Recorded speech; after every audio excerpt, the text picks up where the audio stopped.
What is your school bus horror story? I was waiting at the bus stop for my 7-year-old son Noah, who has autism and is mostly nonverbal. The bus was 45 minutes late. When it finally pulled up, only Noah was on it, alone in the back, crying and soaked in urine because he'd been on the bus for 2 hours. The driver, Carl, opened the doors and said, "Your kid peed himself," as his mother deal with it. I ran onto the bus to get Noah, who was shaking and too terrified to even move, when I heard Carl on his phone with another driver. Carl was saying loudly, "Yeah, I left the R word on the bus alone for 2 hours while I ran errands. Kid peed himself after hour 1, but that's not my problem. Should have seen him crying like a baby. Hilarious. Can't even tell anyone because he can't talk." He saw me listening and smiled. What? It's true. Besides, one less defect wouldn't be the worst thing. Maybe I should have left him at Walmart parking lot, see if anyone would even care. Noah was rocking violently, understanding every cruel word. Carl continued into his phone. His mom babies him. The kid belongs in an institution, not a regular school. I've been thinking about driving him there myself, dropping him at the state facility. Who'd stop me? He can't say where he's going. I screamed, "You left my baby alone?" Carl shrugged. Still breathing, isn't he? Though honestly, these kids shouldn't even be born. Waste of resources. My hands were shaking with rage as I tried to comfort Noah, who was now having a full meltdown, hitting his head repeatedly. I pulled out my phone to call 911. Carl laughed. "Go ahead. Call. It's my word against an R word who can't speak. Who's gonna believe you? Besides, I've got friends at the district. Been driving for 20 years. As I dialed, I also started recording video of Noah's state. His soaked pants, his distress, his injuries from hitting himself. Carl didn't notice, still on his phone bragging, "Remember that autistic kid last year who fell off my bus? This one's worse." I called my husband on speaker while still recording. "Nathaniel, Carl left Noah alone on the bus for 2 hours. Nathaniel's voice exploded through the speaker. "What? I'm calling the police and the news. I'm 5 minutes away." Carl grabbed for my phone, but I pulled back. "Don't touch me or I'll add assault to the charges." He sneered. "Charges? You think anyone cares about your broken kid? The district protects me. I've gotten away with worse." "Like what?" I asked, still recording. Carl was too angry to notice. "Like that Down syndrome kid I forgot at school 3 times. Or the wheelchair kid I made sit in his own crap because I didn't want to deal with him. Nobody believes the defects." Noah suddenly made a sound, not a word, but a clear vocalization of distress. He pointed at Carl and signed BAD, one of his only signs, then signed HURT. Carl's face changed. "He's communicating?" "He understands everything," I said. "He just can't speak. And I've recorded everything you just said." Carl lunged for my phone, but I'd already sent the video to my husband, my sister, and uploaded it to cloud storage. Too late. The bus radio crackled. "Carl, this is dispatch. We've been monitoring your GPS all day. You went to Walmart for 45 minutes, McDonald's for 30, and home for 20 minutes. With a child on board. The superintendent is on his way." Carl went pale. "You can't prove the kid was on the bus." But then Noah did something extraordinary. He pulled out his communication device, the tablet he uses at school, and typed slowly, "Scared, alone, wet, Carl bad." "He's been documenting," I whispered, looking at the tablet's history. Time-stamped entries, bus hot, need bathroom, scared, where mommy, 2 hours of entries. Nathaniel's truck screeched into the parking lot. He ran onto the bus, saw Noah's state, and grabbed Carl by the shirt. "You tortured my son?" Carl tried to pull away. "Get off me. He's just a child," Nathaniel roared. But I pulled him back. "Don't. He's not worth assault charges. We have everything we need." Police sirens were approaching. Carl tried to exit the bus, but Nathaniel blocked him. "You're not going anywhere until police arrive." Carl got desperate. "Listen, I'll quit. I'll leave town. Just don't what?" I asked. "Don't let everyone know you torture disabled children?" Too late. I showed him my phone. Live stream to the school's Facebook parent group. 300 parents watching. The police arrived with the superintendent and a CPS worker. The officer looked at Noah, still in soaked clothes, still distressed, with visible marks from hitting himself. "How long was he alone?" 2 hours, I said, showing the GPS records dispatch had sent. While Carl shopped and went home, the superintendent was watching the video on my phone, his face growing darker with each word. When he heard Carl say, "One less defect wouldn't be the worst thing," his whole body went stiff and he dropped my phone like it burned him. He pulled out his own phone and started dialing while staring at Carl with this look I'd never seen on an administrator before. "This is an emergency," he said into his phone. "I need the entire board here now." The police officer was already moving toward Carl with handcuffs while more parents started pulling into the parking lot. I saw at least 10 cars arriving all at once and people getting out with their phones recording everything.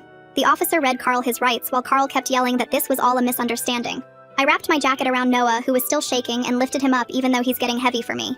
Nathaniel helped me carry him to the truck while the CPS worker followed right behind us. "I need to document his injuries tonight," she said while pulling out her phone. "I'm calling ahead to have a pediatric nurse ready at the hospital." Noah buried his face in my shoulder and wouldn't look at anyone. The drive to the emergency room felt like forever, even though it's only 10 minutes away. Nathaniel kept reaching back to touch Noah's leg while I held him in the back seat. The CPS worker followed us in her car and was on her phone the whole time. When we got there, 2 nurses were already waiting with a wheelchair, but Noah wouldn't let go of me. They had to examine him while I held him on my lap. The nurses took pictures of the red marks on his wrists where he'd been hitting himself and documented how his clothes were soaked through. Noah kept signing home over and over with his one free hand. They checked his vitals and the nurse's face got worried when she saw the numbers. The pediatrician came in within minutes and looked at the blood pressure reading twice. "This is dangerously high for a 7-year-old, she said. She ordered blood work and a urine test to check for dehydration and stress hormones. This kind of prolonged terror can cause lasting trauma in any child, but especially one with autism who already has trouble processing stress. Noah finally let them put in an IV for fluids, but only if I sang his favorite song the whole time. Nathaniel couldn't sit still and went out to the hallway to call his brother, who's a lawyer in the next state. I could hear him through the door describing everything that happened. His brother's voice was loud enough that I heard him say, "We needed to document every medical bill and keep all receipts starting right now." About an hour later, 3 moms from the Facebook group showed up at the hospital. They found us in the pediatric wing and one of them had tears in her eyes. "We saw your video," she said. "Carl did the same thing to our kids." One mom showed me text messages from last year when Carl left her daughter with Down syndrome at the wrong bus stop on purpose. The girl had wandered into traffic before someone found her. "The district said there was no proof Carl did it intentionally," she told me. Another mom said Carl had locked her autistic son in the bus storage compartment for 20 minutes as punishment for stimming too loudly. They'd all filed complaints, but nothing ever happened. The CPS worker came back around 9 p.m. after Noah had finally fallen asleep from exhaustion. She needed to interview me about our home routines and safety plans. She asked about door locks and supervision, and whether we had any weapons in the house. My stomach turned when I realized she was checking if we were fit parents. She saw my face and said it was just protocol, but it still made me feel sick. She asked if Noah had ever been left alone before, or if there were any previous injuries. I showed her his medical records on my phone, proving every mark was from today. She took notes for an hour while Noah slept curled up against me on the hospital bed. Around midnight, my phone buzzed with a text from the superintendent asking if we could meet tomorrow about resolving this situation quietly. Nathaniel was reading over my shoulder and grabbed the phone to forward it to his brother immediately. His brother texted back saying not to respond and to save everything. We finally got discharged at 2 in the morning with a stack of papers and follow-up appointments. Noah wouldn't walk and Nathaniel had to carry him to the car. When we got home, Noah wouldn't go to his own bed. He wedged himself between us and held onto both of us with his hands.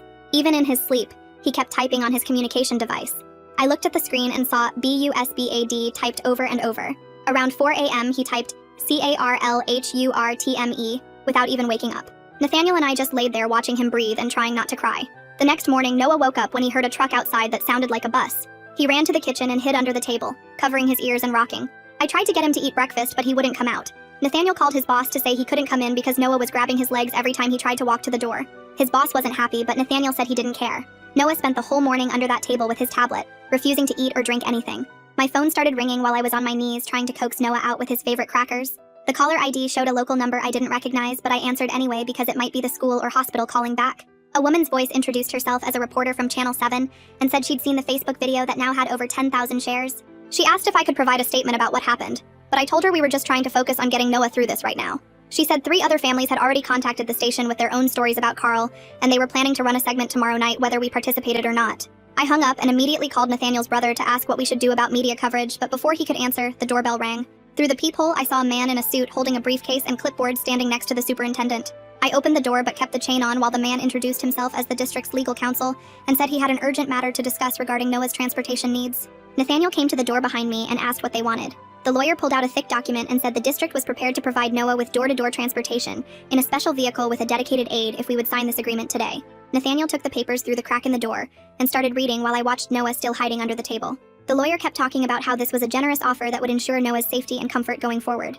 Nathaniel got to page 3 where it said, "We would agree not to pursue any legal action against the district, Carl, or any employees, and that we would remove all social media posts about the incident." He looked the lawyer straight in the eye and tore the entire document in half, then in half again, letting the pieces fall at the man's feet. The superintendent started to say something, but Nathaniel cut him off and said we were getting our own attorney and slammed the door. Within an hour, Nathaniel's brother had set up an appointment with Sabina Conti, a special education attorney who'd won several cases against school districts in our state. We had to bring Noah with us because he wouldn't let go of my arm, so 2 days later we drove to her office in the city. Noah brought his tablet and a bag of blocks he uses for calming himself. Sabina's office had a small play area in the corner, where Noah immediately sat down and started stacking his blocks in perfect lines while we talked. She listened to our whole story without interrupting, taking notes on a yellow legal pad, occasionally glancing over at Noah, who was completely absorbed in his blocks. When we finished, she pulled out her laptop and started typing formal complaints to the state education department and the Office for Civil Rights right there while we watched. She explained each violation Carl and the district had committed, from abandoning a child to violating Noah's rights under federal disability law.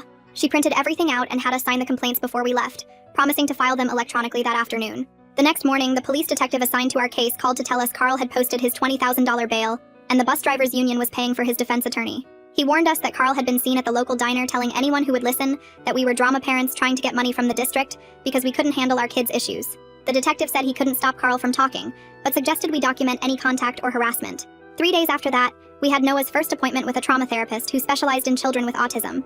Noah stood frozen in the hallway outside her office, refusing to enter even though I showed him it was safe by walking in and out myself several times. The therapist came out and sat on the floor in the hallway, not looking directly at Noah but playing with some sensory toys she'd brought. After 20 minutes, Noah finally followed her into the office, but only if I stayed right next to him. She worked with him using play therapy while explaining to me that his trust in adults outside his family had been completely destroyed. She said recovery could take months or even years depending on how the legal process played out and whether he had to testify or face Carl again. The following week, the school called an emergency IEP meeting to discuss Noah's educational needs and transportation. When we arrived with Sabina, we found 5 district administrators already seated at the conference table, along with a representative from the bus drivers' union. They started talking about alternative transportation arrangements and modified schedules, but wouldn't acknowledge any wrongdoing or even mention Carl's name. Sabina pulled out her laptop and connected it to the room's TV screen, then played the audio from Noah's communication device from that day on the bus. His entries played through the speakers. Where mommy at 2:47 p.m., where mommy at 2:52 p.m., scared at 3:01 p.m., need bathroom at 3:15 p.m., over and over for 2 hours. The union rep interrupted to claim the device could be manipulated and questioned whether Noah really understood what was happening or if we had coached him. Sabina calmly pulled up Carl's GPS records that the detective had subpoenaed, showing he'd stopped at Murphy's bar for 35 minutes during his route with Noah on board. The administrators all looked at each other while the union rep demanded to know how we'd obtained that information and whether it was even legal to use. 3 days after that meeting, I was doing laundry when Nathaniel came storming into the house after getting a call from another parent. Apparently, Carl had been reassigned to a different bus route on the other side of town and was still driving children while the investigation continued. Nathaniel immediately called the superintendent's home number that we'd gotten during the initial incident. I could hear him shouting from the garage where he'd gone to avoid scaring Noah, yelling about child endangerment and criminal negligence. The superintendent kept saying his hands were tied by union rules and due process requirements. The next day, the Facebook parent group administrator called to tell me they were organizing a protest at the upcoming school board meeting. She said over 50 families had already committed to attending, many with special needs children who'd had problems with bus drivers that were never addressed. They planned to fill the public comment period with their stories and had already contacted local media to ensure coverage. The board meeting room was packed with angry parents holding signs when we arrived that Tuesday night. Noah clung to Nathaniel's hand while I carried his communication device and the printed copies of his entries from that day. The board members sat behind their long table looking uncomfortable as parent after parent filled the public comment sign-up sheet. When they called my name, I walked to the podium with shaking hands and opened Noah's device to the entries from that awful day. Bus hot at 2:15 p.m. appeared on the screen as I read it out loud. Need bathroom at 2:47 p.m. made several board members shift in their seats. Where mommy repeated 12 times between 3 and 4 p.m. had one board member wiping her eyes. The union president sat in the front row shaking his head and muttering something to the person next to him. I kept reading Noah's desperate messages while he rocked in Nathaniel's arms, covering his ears. After me, a woman named Venetia Corona took the podium and pulled out a thick folder. She told everyone how Carl had called her autistic son worthless and stupid last year. The superintendent immediately said he had no record of any complaint from her. Venetia pulled out printed emails she'd sent to him personally, dated 8 months ago, describing Carl's behavior. She held them up for everyone to see, showing the superintendent's own email address as the recipient. The room erupted in angry murmurs as parents realized the district had been hiding complaints. The superintendent's face turned red as he claimed those emails must have gone to spam.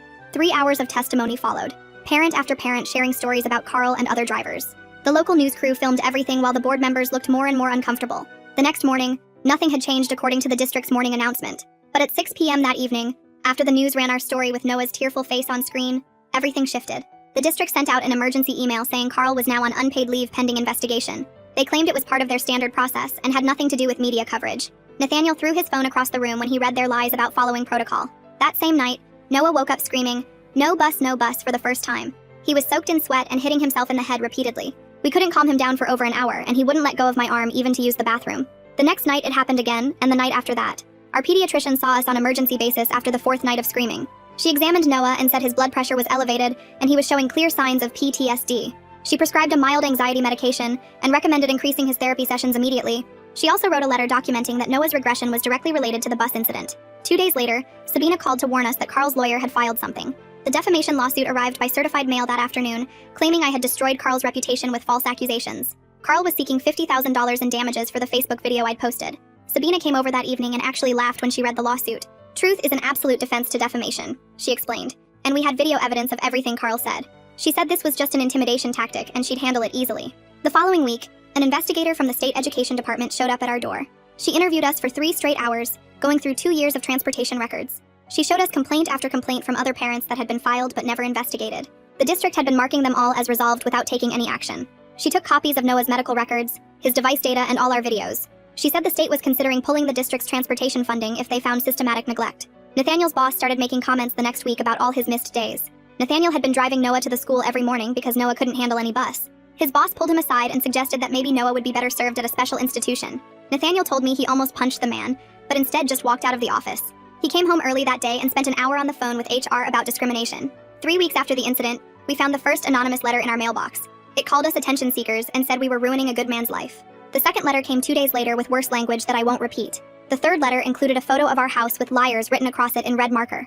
We took all 3 letters to the police station immediately. The officer said they'd increase patrols but couldn't do much without identifying who sent them. During Noah's therapy sessions, his therapist worked on new coping strategies for his bus anxiety. She taught him breathing exercises and gave him a special stuffed animal to squeeze when scared. But every time we passed a school bus on the road, Noah would freeze completely and start hitting himself. We had to plan new routes to everywhere, avoiding all the schools and bus routes. Our 10-minute drive to the grocery store became 50 minutes of back roads. Noah couldn't even look at pictures of buses without panicking. One afternoon, a man named Emilio Estrada called and said he'd heard about our situation. His diabetic daughter had been left on Carl's bus without her insulin last year. She'd gone into medical distress and Carl had told her to stop being dramatic. Emilio had been documenting everything for a year, but was afraid to come forward alone. He offered to testify and share all his documentation with our lawyer. The next morning, the union filed a grievance claiming the district had violated privacy laws by accessing Carl's GPS data without his consent. Their lawyer showed up at our house with papers demanding all evidence be thrown out and Carl be reinstated immediately with full back pay. The union rep stood on our porch telling us they'd been protecting drivers for 30 years and wouldn't stop now. He didn't mention Noah once or ask how he was doing. Sabina called within an hour and told us not to worry because GPS tracking was standard procedure for all district vehicles. She filed a counter motion that afternoon showing Carl had signed the vehicle monitoring agreement 3 times in his employment file. That night was one of the worst we'd had since the incident. Noah woke up screaming around 2 in the morning, and when I went to comfort him, he was typing frantically on his device. The screen showed, "Carl hurt other kids too?"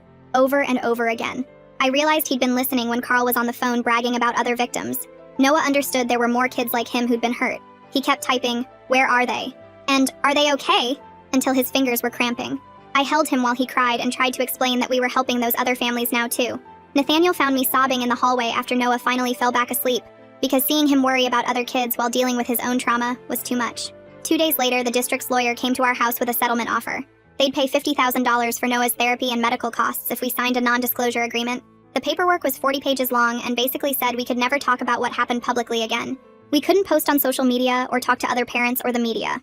Sabina reviewed it that afternoon and immediately told us to reject it. She explained that taking the money would mean we couldn't help other families or push for real changes in the district. The NDA would also prevent us from testifying if other families sued. She said $50,000 might seem like a lot, but Noah would need therapy for years, and this wouldn't even cover half of it. Nathaniel wanted to throw the offer in their faces, but Sabina said we should counter with our own demands, including policy changes, and no NDA. The local news ran an investigation that week that made us sick to our stomachs. The reporter had tracked Carl's employment history and found he'd worked in 3 different districts over 10 years. Each time he left, there were sealed complaints about mistreating special needs children. One district paid a family $20,000 after Carl left their autistic son at the wrong school. Another district quietly transferred him after parents complained he was verbally abusing kids. The third district had 3 separate incidents, but each was settled with confidentiality agreements. The reporter couldn't get the families to talk on camera because of the NDAS, but she had the court filing numbers showing the pattern. Carl had been hurting kids for a decade and just kept getting moved around like some sick game of musical chairs. The district attorney called us the following week to discuss the criminal case. She said the trial date was set for 3 months out, but warned us Carl would probably get a plea deal. She explained that without physical injury to Noah, child endangerment cases rarely resulted in actual jail time. The best we could hope for was probation and maybe some community service. She said Carl's lawyer was already negotiating and would probably get it down to a misdemeanor.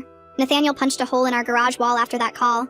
I found him sitting on the floor crying because Carl was going to walk free after what he did to our baby.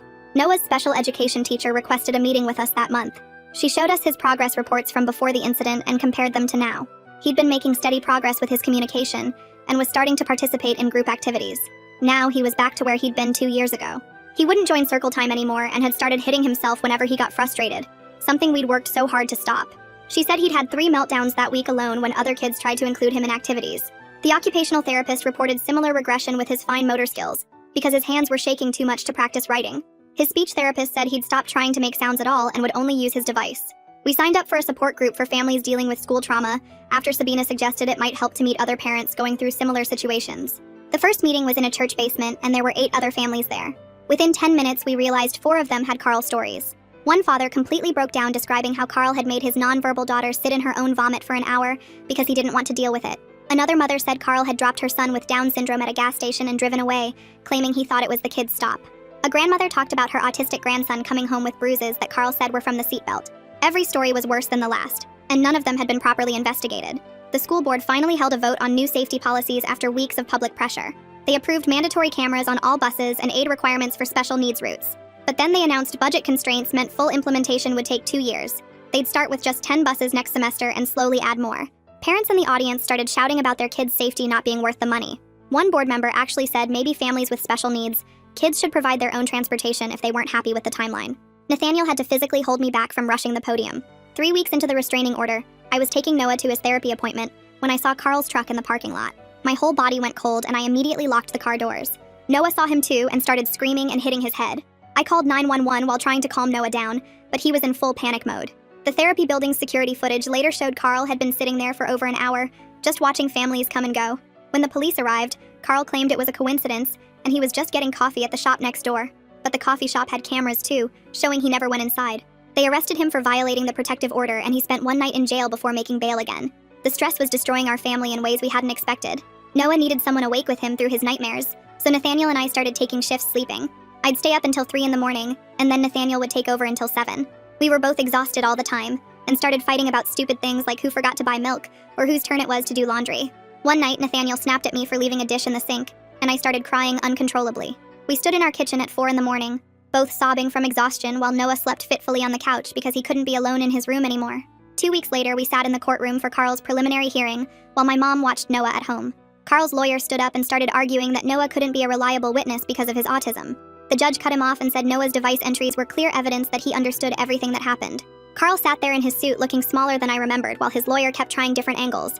The judge finally said the case would move forward to trial and set a date for 3 months out. Outside the courthouse, about 20 bus drivers were holding signs saying Carl was railroaded by helicopter parents. But there were at least 60 families there supporting us, holding pictures of their special needs kids. Some of the drivers looked uncomfortable when they saw all the parents and started leaving early.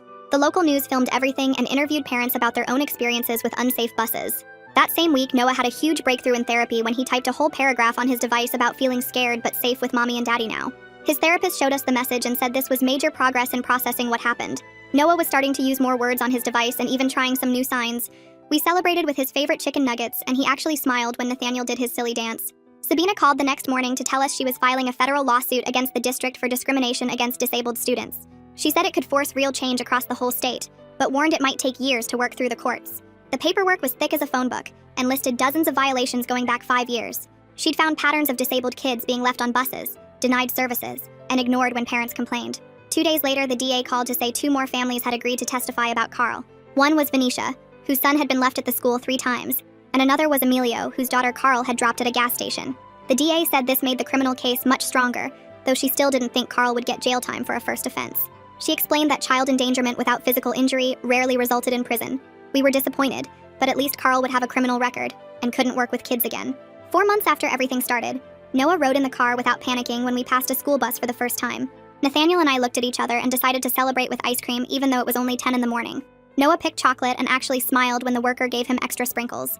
It felt like such a small thing, but we'd been working toward it for months with his therapist. Every week we'd practiced getting closer to buses in parking lots and looking at pictures of buses. 2 weeks before the criminal trial, Carl's lawyer called Sabina to say Carl would plead no contest to avoid trial. He got 2 years probation and mandatory counseling, but no jail time, which felt like such a hollow victory after everything Noah went through. The judge banned him from working with children and ordered him to pay $5,000 in fines. Carl never even looked at us during the hearing and left immediately after. We wanted more, but at least it was on his record forever. The district's lawyers contacted Sabina about settling our civil suit the same week Carl took his plea. After 3 days of negotiations, they agreed to $200,000 for Noah's therapy and future education needs. More important than the money, they agreed to put cameras on all buses within 6 months and hire aides for special needs routes. They also had to do quarterly safety audits and report to the state. The new transportation director they hired called us personally to apologize and walked us through all the changes they were making. She'd worked in special education for 20 years and actually understood autism and seemed to really care about keeping kids safe. She implemented mandatory training for all drivers on working with special needs children and created a hotline for parents to report problems directly to her. She met with us 3 times to understand Noah's specific needs and fears. 6 months after that terrible day, Noah agreed to try riding a specially equipped smaller bus with a trained aide for a test run. The aide's name was Ruben, and he'd worked with autistic kids for years and knew sign language. Noah only lasted 10 minutes before signing he wanted off, but those 10 minutes were huge. He'd gotten on the bus voluntarily and sat in a seat without crying. Ruben said Noah did amazing for a first try till they'd work up slowly. We stood in the driveway watching the bus pull away for those 10 minutes and I cried the whole time. Nathaniel held my hand and said Noah was the bravest kid he knew. That night Noah typed on his device that the new bus was okay, and Ruben was nice. He even asked if he could try again next week for 11 minutes. We said yes and hugged him tight. The school agreed to keep driving Noah for now while he worked with Ruben to get comfortable.